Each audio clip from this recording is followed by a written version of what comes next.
Hallelujah, hallelujah, hallelujah, hallelujah, hallelujah, hallelujah.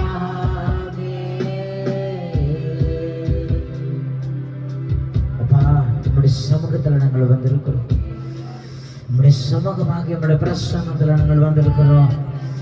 Oh, thank you, my Lord, my precious, my Father. Thank you, my Father. உமக்கு நன்றி செலுத்துகிறோம். எங்கள் வேலையிலுடைய கிருபையாய் தயவாய் எங்கள் மத்தியில் இருக்கிறவராக இருந்து கொண்டிருக்கிறதுக்காக நன்றி. எடுக்க போகிற ஆராதனைகளுடைய நாம மகிமைப்படுவதாக ராஜா. உங்க பிரசன்னமானது எங்களுடைய வாழ்க்கையில் வெளிப்படுவது செய்யுங்க. ஆராதிக்க போற பிள்ளைகள் மீது தேவ பிரசன்னம் இறங்கி அவர்கள் மூலமாய் நாமத்தை மகிமைப்படுத்திக் கொள்ளும்படியே நாங்கள் செபிக்கலையா. பரலோக விஷயம்ல எங்களுடைய வாழ்க்கையை நடத்துவதற்கு ஆவியானவர் உதவி செய்வீராக.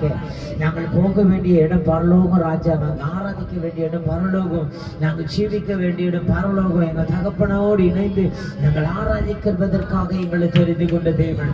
எந்த நாளில நாங்கள் ஆராதிக்கப்படுது பரலோக சித்தத்தோடு, பரலோக விருப்பத்தோடு, பரலோக என் தகப்பன் பூமியில எங்கள் மத்தியில் இருப்பதை நினைத்து ஆராதிப்பது உதவி செய்யுங்க.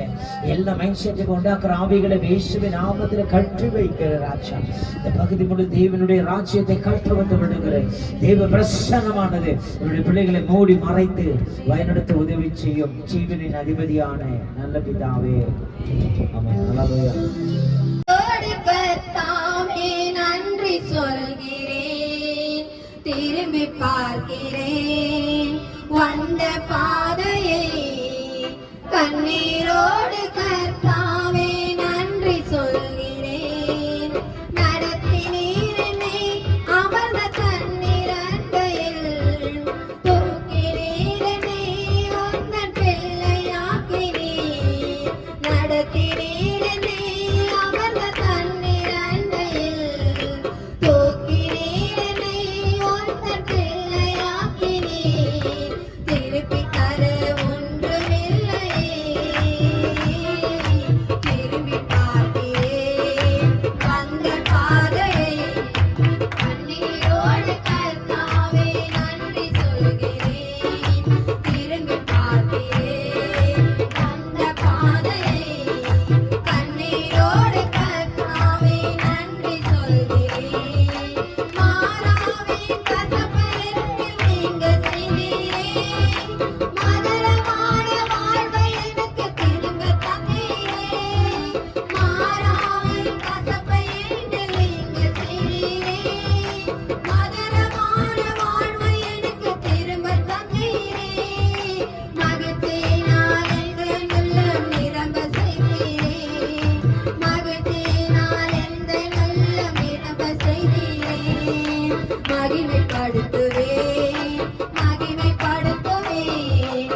பாடலை.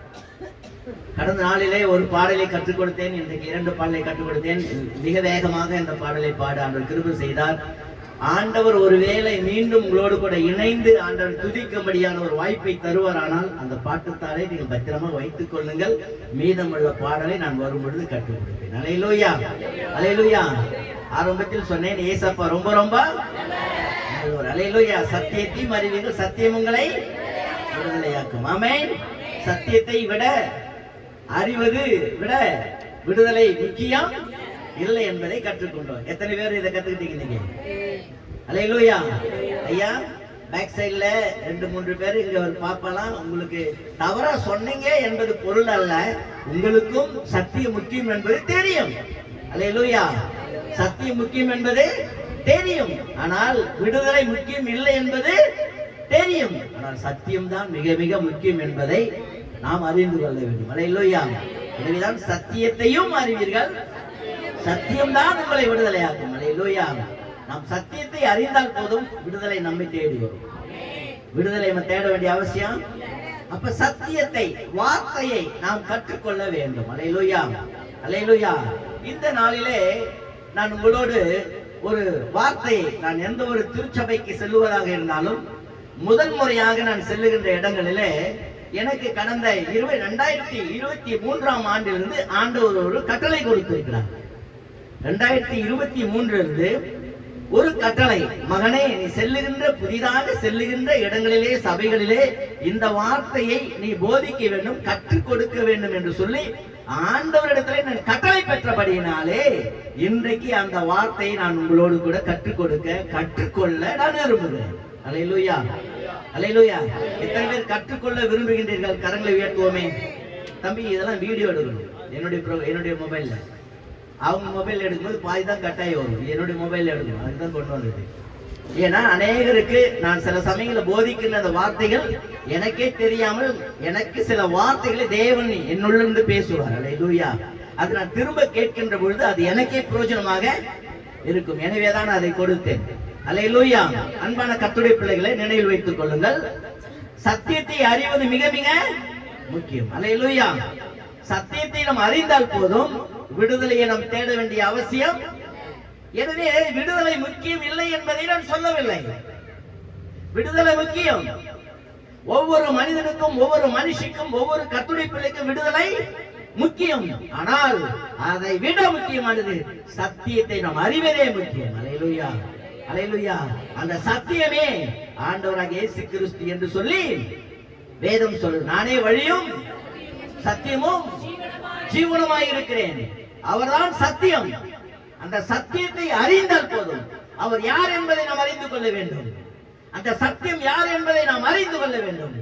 அந்த சத்தியத்துக்கு நாம் யார் என்பதை தெரிந்து கொள்ள வேண்டும். அவர் யார், அவருக்குள் நீ யார் என்பதை நீ அறிந்து தெரிந்து புரிந்து கொள்வாயானால் இந்த உலகத்தில் தேட வேண்டிய ஆசீர்வாதங்களை எதுவுமே நீ தேட வேண்டியதில்லை. அந்த ஆசீர்வாதங்களினாலே நீ தேடப்படுவாய். கைகளை தட்டுவோமே. முடியும் இந்த ஃபேனை எனக்கு கண்ணில் ஒழுங்கும்போது கண்ணு எரியுது. ஹல்லேலூயா.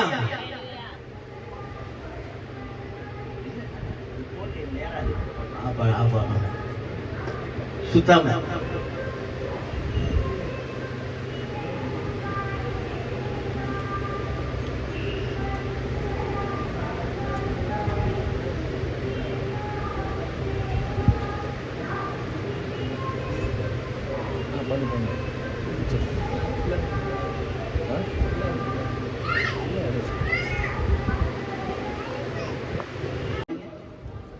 டக்கு டக்குன்னு எடுத்து என்னோட கோஆபரேட் பண்ணுங்க.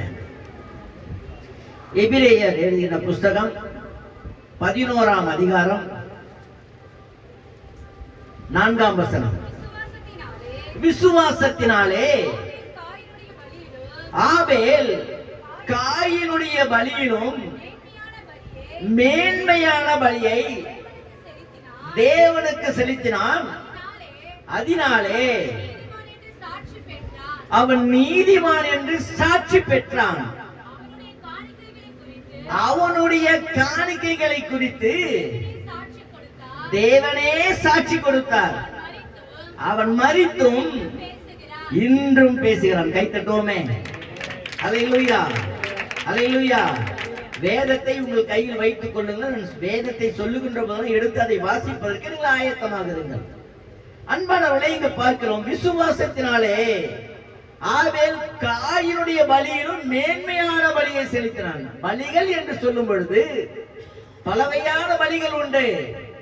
ஆனால் இங்கே ஆபேல் செலுத்தின காணிக்கை குறித்து வேதம் சாட்சி சொல்லுகிறது. தேவன் சொன்னதாக. யார் சொன்னதாக? வேதம் சாட்சி சொல்லுகிறது. தேவன் சொன்னதாக. என்ன சாட்சி? அவன் மேன்மையான பலியை செலுத்தினான் என்று சொல்லி வேதம் நமக்கு சாட்சி சொல்லுகிறது. அந்த சாட்சி சொன்னவர் ஆண்டவர். யாரை குறித்து? ஹலோ, ஆபேலை குறித்து. அப்பொழுது உங்களையும் என்னையும் குறித்து கூட ஒருவர் சாட்சி சொல்ல வேண்டுமானால் ஆண்டவர் நம்மை குறித்து சாட்சி சொல்ல வேண்டும். இல்லை என்றால் நம்மை குறித்து மற்றவர்கள் சாட்சி சொல்ல வேண்டும். அல்லேலூயா. சாட்சிகளிலே பல வகையான சாட்சிகள் உண்டு. பல வகையான சாட்சிகள் உண்டு. நற்சாட்சி உண்டு, துர்ச்சாட்சி உண்டு, பொய் சாட்சி உண்டு, மெய் சாட்சி உண்டு. இதை போல எத்தனையோ வகையான சாட்சிகள் உண்டு. ஆனால் இங்கே வேதம் அவனை குறித்து ஒரு சாட்சி சொல்கிறது. அவன் நற்சாட்சி. நற்சாட்சி பேசுங்களேன். பெற்றான். சாட்சி என்பது பெறுவது, கொடுப்பது அல்ல. எப்படிங்க? சாட்சி என்பது பெறுவது, கொடுப்பது அல்ல. அப்படி ஆண்டவருக்கென்று கொடுத்த அந்த மனிதனை குறித்து வேதம் தெளிவாக சாட்சி கொடுக்கிறது. பரிசுத்த வேதாகமத்திலே அப்படி ஆண்டவருக்கென்று கொடுத்த, ஆண்டவருக்கென்று ஊழியத்துக்கென்று கொடுத்த ஒரு 3 பிள்ளைகளை உங்கள் மத்தியிலே நான் பதிவிட ஆசைப்படுகிறேன். பரிசுத்த வேதாகமத்திலே ஆண்டவருக்காய் கொடுத்தவர்கள், தேவனுக்காய் கொடுத்தவர்களை தேவன் ஒரு நாளும் கைவிட்டதாக சரித்திரம் சொல்லவில்லை, வேதம் சொல்லவில்லை. அப்படி தேவனுக்கென்று நீ கொடுக்கும் பொழுது அவர் உன்னை ஆசீர்வதிப்பார். அல்லேலூயா. நாம் இருப்பது கொஞ்சம் பேர் தான், அதிகபட்சமா கொஞ்சம் பேர் தான் இருப்போம், ஒரு 30 பேர் தான் இருப்போம். ஆனால் ஆண்டவர் இந்த வார்த்தையை நமக்கு கற்றுக் கொடுக்க விரும்புகிறார் என்று சொன்னால் உங்களையும் என்னையும் அவர் மேன்மைப்படுத்த போகிறார். கரங்களை தட்டி மேம்படுத்துவேன். உங்களையும் என்னை கட்ட மேன்மைப்படுத்த போகிறார். நாம ஒரு இதே இடத்துல எத்தனை வருஷமா ஆராதிக்கிறீங்க? ஏமா எனக்கு கொஞ்சம் பேசுங்கம்மா, நீங்க பேசுறது எனக்கு கேட்கவே இல்லம்மா. இதே இடத்துல அடுத்த வருஷம் இதே இடத்துல ஆராதிக்கணுமா? இந்த சத்தியம் உங்கள் வாழ்க்கையில கிரியை செய்யுமானால், இந்த வேத வசனம் உங்கள் வாழ்க்கையில கிரியை செய்யுமானால் இந்த இடத்தில் ஆராதனை நடைபெறாது. அதுதான் தீர்க்க தரிசனம். இந்த இடம் இருக்கலாம் நம் கையிலே, இது ஜெபிப்பதற்காக, நம்ம கூடுவதற்காக, ஏதோ ஒரு காரியத்திற்காக இந்த இடம் நமக்கு இருக்கலாம். ஆனால் இந்த 13 ஆண்டு காலங்கள் எத்தனையோ கஷ்டத்தின் நெருக்கத்தின் மத்தியிலே இதே இடத்துல ஆராதிப்பதற்காக கர்த்தர் உங்களை என்னை அழைக்கவில்லை. அல்லேலூயா, அல்லேலூயா, அல்லேலூயா, அல்லேலூயா. இந்த சத்தியம் நீங்கள் அறிகின்ற பொழுது, இந்த சத்தியம் உங்கள் வாழ்க்கையை கிரியை நடைபெறுகின்ற பொழுது நிச்சயமாக ஒரு திரள் கூட்டத்தோடு கூட சேர்ந்து நம்ம ஆண்டவரை ஆராதிப்போம். அல்லேலூயா. அதனால ஆண்டவருக்கு ஒரு பெரிய கூட்டம் முக்கியம் அல்ல, ஒரு பெரிய கூட்டம் முக்கியம் அல்ல, ஒரு பெரிய கூட்டம் ஆண்டவருக்கு தேவை என்பது இல்லை என்பதும் இல்லை. அல்லேலூயா. இங்கே பார்க்கிறோம் அன்பான கர்த்தருடைய பிள்ளைகளே, தேவனுக்காக அந்த ஆபேல் காணிக்கை கொடுத்தானா? நல்லா கவனிக்கணும். இந்த காணிக்கை கொடுக்கணும்னு இவனுக்கு சொன்னது யாரு? நான் கொஞ்சம் ஓபன் ஸ்டேட்மெண்டா பேசுவேன், ஓகேங்களா? ஏன்னா நம்ம ஆசீர்வதிக்கப்படணும். அல்லேலூயா. சரி, காணிக்கை கொடுக்கணும்னு யாரா சொல்லிக்கிறாங்களா? பைபிள்ல இந்த ஆதியாகமத்துல இந்த காணிக்கை கொடுப்பதற்காக ஆபேல் காயின் செல்கிறார் அல்லவா? அதுக்கு முன்னாடி வரைக்கும் பாத்தீங்கன்னா பைபிள்ல காணிக்கை கொடுக்கணும்னு யாரா சொல்லிக்கிறாங்களா? பாத்தீங்களா? ஆனா அப்படி இருந்தும் கூட ஏன் இவங்க 2 பேர் காணிக்கை கொடுக்கணும், கடவுளுக்காக கொடுக்கணும்னு ஏன் போனாங்க? ஆண்டவர் தேவையில்லாதவரா? இல்ல சோறு தண்ணி இல்லாதவரா? இல்ல எதுவுமே அவருக்கு கிடைக்காதா? இல்ல இவங்க கொடுத்துதான் ஆண்டவர் ஒரு படி உயர்த்த போறாங்களா? இல்ல இவங்க காயினோ ஆவையிலும் காணிக்க கொடுத்தாலும் ஆண்டவருக்கு ஒரு பெரிய அந்தஸ்து கிடைக்க போதா? ஒரு பெரிய உயர்வை கிடைக்கும்? அவர் தேவைக்காக எதிர்பார்த்துட்டு இருக்காரா? அவங்க கொடுத்துதான் இவர் எதனா சாதிக்கணுமா? இதுவே அவசியமே. அப்படி இருந்தும் இவங்க ஏன் காணிக்கை கொடுத்தாங்க? நன்றாக கவனிக்க வேண்டும். நீங்க எல்லாமே அனைவருமே கர்த்தருடைய வேதத்தை அறிந்த, சத்தியத்தை அறிந்த கர்த்தருடைய பிள்ளைகள் என்பதை நான் விசுவாசிக்கிறேன். உங்க பாஸ்ட் போடுற போஸ்டிங் என்னுடைய ஊழியக்காரர் ஒரு சிலர் பார்த்துட்டு வித்தியாசமா போட்டுக்கிறேன். அவர் சிபிஎம்ல வந்தவரையா நான் சொல்றேன். அவர் சிபிஎம்ல இருந்து ரட்சிக்கப்பட்டு சிபிஎம்ல இருந்து ரட்சிக்கப்பட்டு வந்தோடனே சிரிக்க ஆரம்பிச்சிட்டாங்க. என்ன அது சிபிஎம்? ஆமாயா, அதுல இருந்து வந்தவர். அவருடைய அந்த போஸ்ட் போட்டு பார்த்த உடனே வித்தியாசமாக இருந்தது. அல்லேலூயா. அது ஒரு வித்தியாசமாக இருந்தது. எனக்கு ரொம்ப மகிழ்ச்சியாக இருந்தது. நல்ல ஒரு அற்புதமான ஒரு கண்டென்ஸ் போட்டு நல்ல தெளிவாக போட்டு இருந்தார்கள். அல்லேலூயா. எனவே அதில் சத்தியம் இருப்பதை நான் ஆவியில் உணர்ந்தேன். அல்லேலூயா. கர்த்தருடைய வார்த்தைகளை அன்று தேவன் பேசினார். அன்று தேவனுடைய வார்த்தைகளை பேசின கர்த்தருடைய தாசர்கள் அற்புதங்களை செய்தார். அந்த வார்த்தைகளை விசுவாசிக்கிற நீ பேசினாலும் கர்த்தர் அற்புதத்தை செய்வார். அதுதான் அற்புதம். அல்லேலூயா. பாஸ்டர் மகேந்திரன் பேசுறதா அற்புதம் நடக்குமா? அந்த வார்த்தை கேட்கிற நீங்க பேசினாலும் அற்புதம். அது அவருடைய வார்த்தை. இங்க கவனிக்கணும்.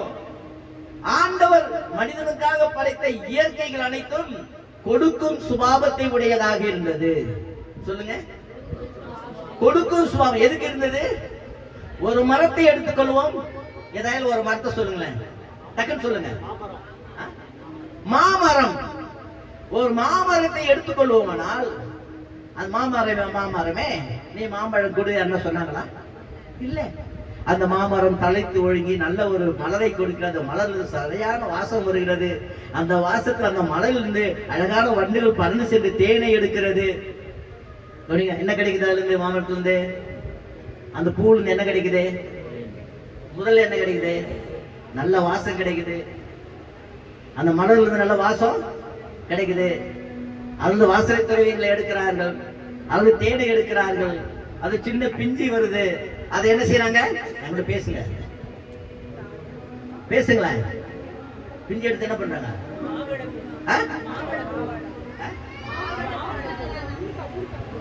ஊர்கா குர்கா மாதிரி கேட்சி ஊர்கா போடுவாங்க. அதுக்கப்புறம் கொஞ்சம் காயான உடனே என்னென்ன செய்வாங்க? அப்புறம் பழம் ஆகுது. அந்த பழத்தை எடுத்து நல்லா சாப்பிடுறாங்க. அந்த பழத்துல அல்வா செய்யறாங்க. என்னென்னோ விதவிதமான கூல்ட்ரிங்க் செய்யறாங்க.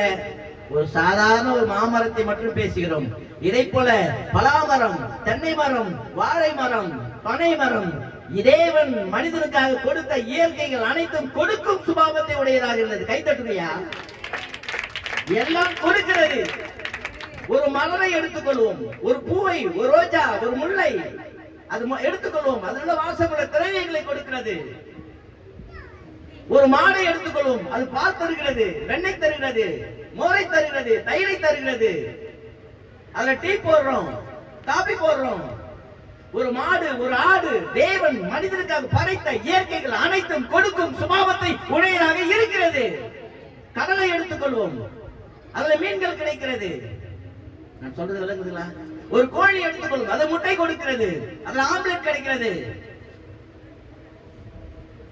அன்பான குற்றை பிள்ளைகளே, தேவன் மனிதனுக்காக படைத்த இயற்கைகள் அனைத்தும் கொடுக்கும் சுபாவத்தை உடையதாக இருக்கிறது.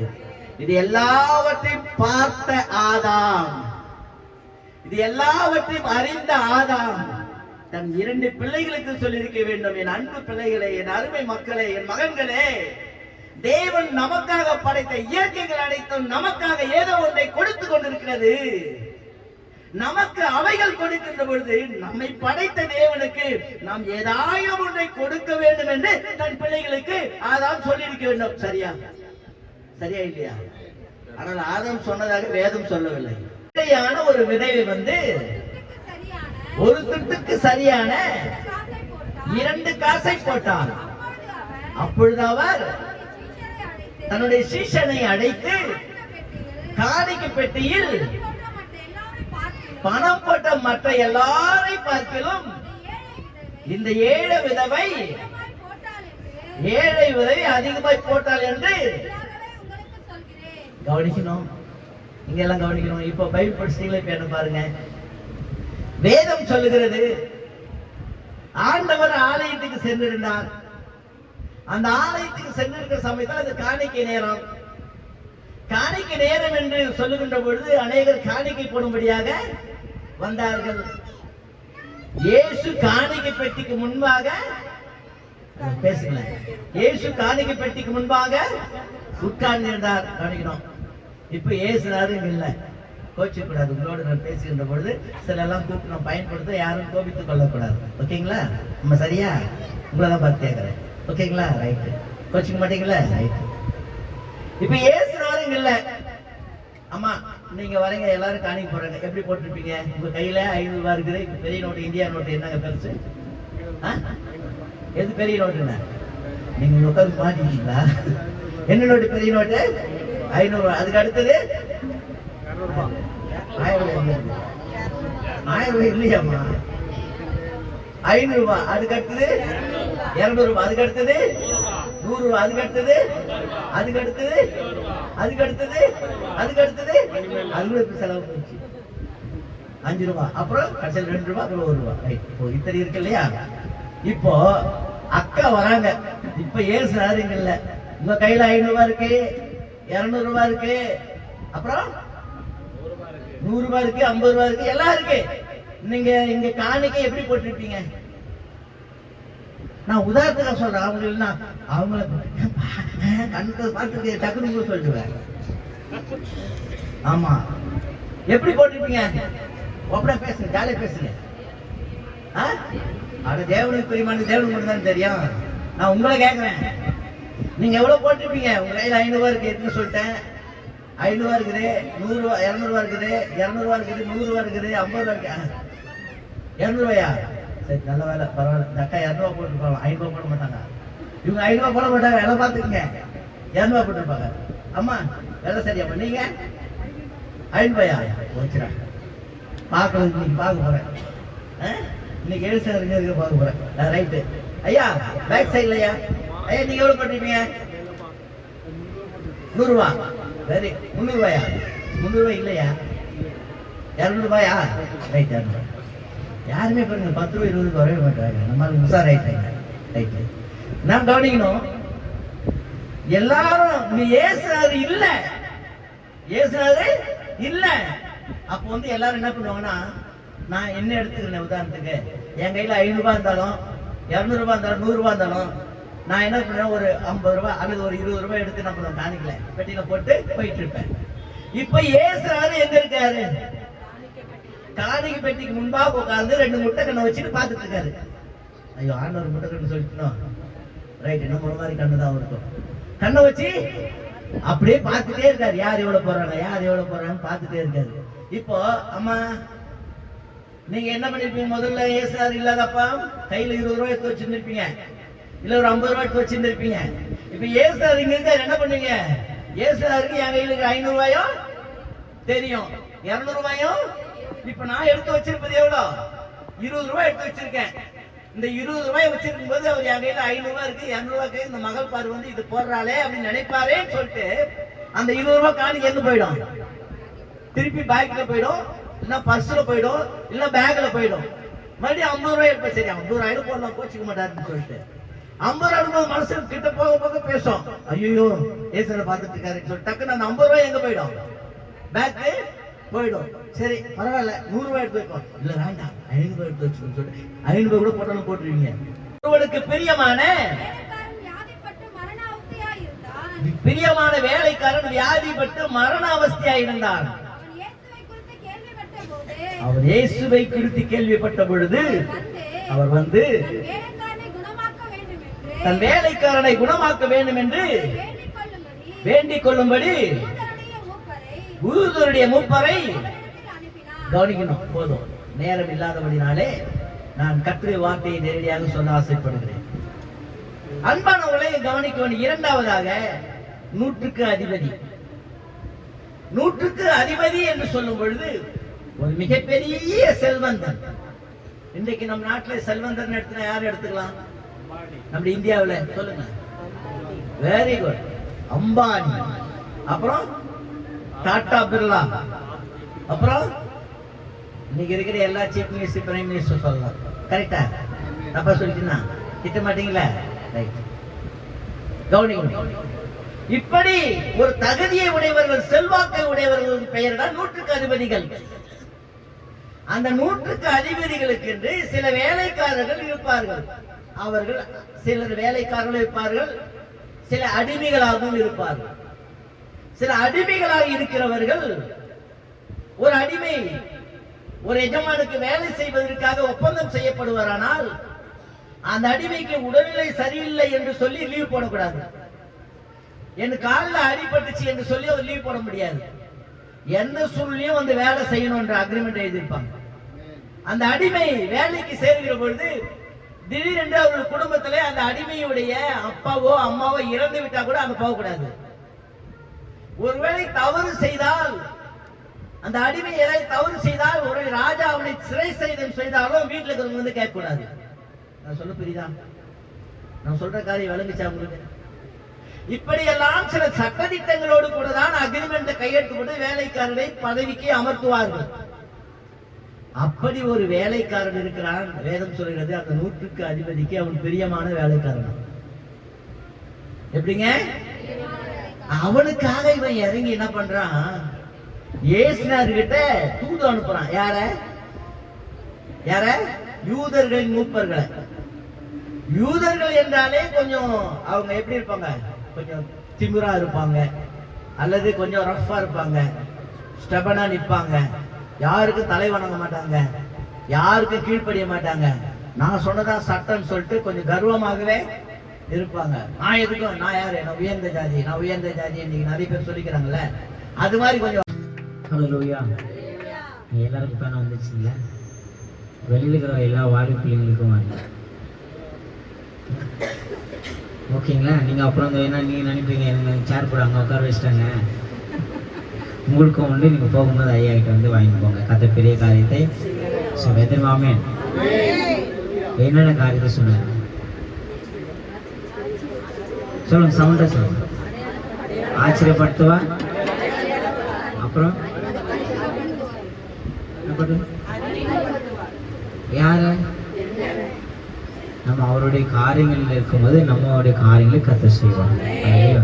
வராதவங்க சொல்லுங்க, சாயந்தரம் திருவண்ணத்தில் போறவங்க சாயந்தரம் சீக்கிரம் வராதவங்க வந்து கலந்து கொண்டு கர்த்தருடைய ஆசீர்வாதத்தை பெற்றுக்கொள்ளும். கத்த பெரிய காரியத்தை செய்வார். சத்தியத்தை அறிஞ்சுக்கிட்டீங்கன்னு நினைக்கிறேன்.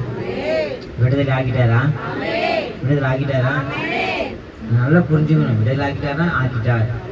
இயேசு நல்லவரானா நல்லவர் சொல்லுவார். சரி, எனக்கு மட்டும் இயேசு நமக்கும் நல்லவர்.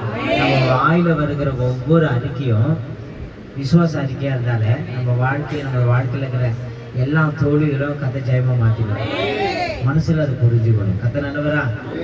அதான் சொல்லுங்க, நல்லவர்னா நல்லவரான்னு கேட்கும்போது நீங்க என்ன சொல்லணும்? அப்ப வந்து கேட்கறாங்க, இயேசு ரொம்ப நல்லவரான்னு கேட்டா என்ன சொல்லணும்? ஆண்டவர் ரொம்ப சொல்லணும்.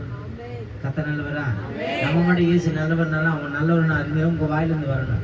அந்த நல்லவர் நமக்குள்ள இருக்கிறது அவங்கள அறிஞ்சு கொள்ளணும்.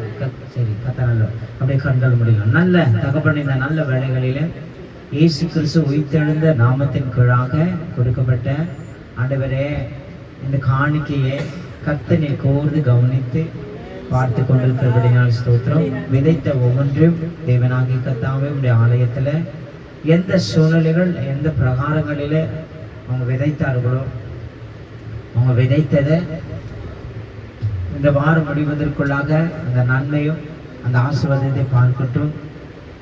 என்னுடைய ஆலயத்தில் ஆதாரம் உண்டாயிருக்கும்படி தசம பாகங்களையும் காணிக்கைகளை கொண்டு வார்கள் என்று சொன்னீரே. உங்களுடைய வார்த்தையின்படி அவங்க விதைத்திருக்கிறாங்க. உங்க வார்த்தையின்படியே 3:10 வானத்தின் பலகணிகளை திறந்து இடையெல்லாம் போக மட்டும் உங்கள் மேல் ஆசீர்வாதத்தை வர்ஷிக்க மாட்டேனா என்று சொன்னவர். அதனாலே என்னை சோதித்து பாருன்னு சொல்லி இன்னைக்கு விதைத்தவர்களை ஆண்டவர் சோதிப்பதில்லை. எதை விதைத்தாலும் அதை அறுக்கிற தேவனா இருக்கிறேன். அந்த அறுப்பை பிள்ளைங்களுக்கு கொடுக்கிறவரா இருக்கிறேன். உங்களுடைய நாமம் மகிமைப்படாத ஆசீர்வதி. தொடர்ந்து வந்த பிள்ளைகள், வர தடைப்பட்ட பிள்ளைகள் மாலை ஆராதனை கலந்து கொண்டு கர்த்தருடைய காலத்துல பெற்றுக்கொள்ள உதவி செய்யுங்கப்பா. தொடர்ந்து உங்களுடைய நாமத்தை மகிமைப்படுத்திக் கொள்ளும் நல்ல பிதாவே. சேர்ந்து சொல்லாம, என் ஆத்துமாவே கர்த்தரை ஸ்தோத்திரி, என் முழுவதுமே பரிசுத்த நாமத்தை ஸ்தோத்திரி. என் ஆத்துமாவே கர்த்தரை ஸ்துதி. அவர் செய்த சகல உபகாரங்களை கொண்டுவாரு. அவன் கர்த்தராகிய இயேசு கிறிஸ்துவினுடைய கிருபை, பிதாவாகிய தேவனுடைய அன்பும் பரிசுத்த ஆவியானவருடைய அன்பினைக்கும் இன்றென்றும் சதா காலங்களிலும் இன்றைக்கு தெய்வ மனுஷராய் கொண்டு வந்த தெய்வ மனுஷருடைய குடும்பத்தோடும் ஊழியங்களோடும் சபையில் வந்த ஒவ்வொரு குடும்பத்தோடும் அவர் வருகை மட்டும் அவருடைய சத்தியத்துக்குள் நிலைத்திருப்பதாக. ஆமென். அல்லேலூயா, அல்லேலூயா. கர்த்தர் நல்லவர், அவர் கிருபை